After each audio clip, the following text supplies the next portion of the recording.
تو ان کے اندر بھی خاندان کے اندر بھی بہت سی چیزیں چل رہی ہیں. نواز شریف اس وقت بہت غصے میں ہیں. وہ نہیں چاہتے تھے کہ کم از کم اب ایون آپ دیکھیں نا سینیٹر مشاہد حسین سید نے کیا بات کی ہے کہ اس سے کیا گرنا ہے نون لیگ نے, کم از کم آپ اس وقت پیپلز پارٹی کو ہی آگے کر لیتے کہ ٹھیک ہے بلاول بھٹو کو وزیر اعظم بنائیں. اور بلاول بھٹو ساتھ زرداری کے بیٹھ کے جس طریقے سے وہ گفتگو بھی کر رہے تھے وہ بھی نظر آ رہا تھا کہ ان کو بھی جیسے گن پوائنٹ پہ جو ہے نا وہ کہا گیا کہ آپ نے بھی یہ بات کرنی ہے. تو اب یہ سلسلہ چلے گا, اب دیکھنا یہ ہوگا کہ کیسے چلے گا.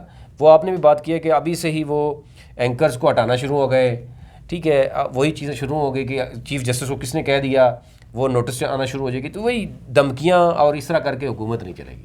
یعنی یہ حالات جو ہے دیکھیں یہ تو مسلم نون کا وتیرہ رہا ہے جو میڈیا پہ قدغن لگانا, یہ کوئی نئی بات نہیں ہے. 2013 میں بھی ہوا, 2014 میں بھی آپ نے دیکھا, اور اس کے بعد اس سے پہلے بھی ہوتا رہا.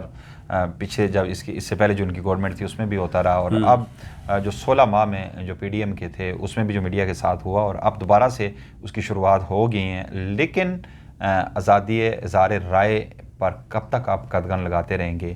آزادی اظہار رائے کو آپ کبھی دبا نہیں سکتے. عوام نے اپنے جذبات کا, اپنے جو اندر جو غصہ تھا اس کا اظہار اپنی ووٹ کی پرچی کے ذریعے کر دیا, اور 8 فروری کو دنیا کو بتا دیا کہ پاکستان کے عوام کیا چاہتے ہیں. لیکن اس کے باوجود نتائج تبدیل کر دیے گئے.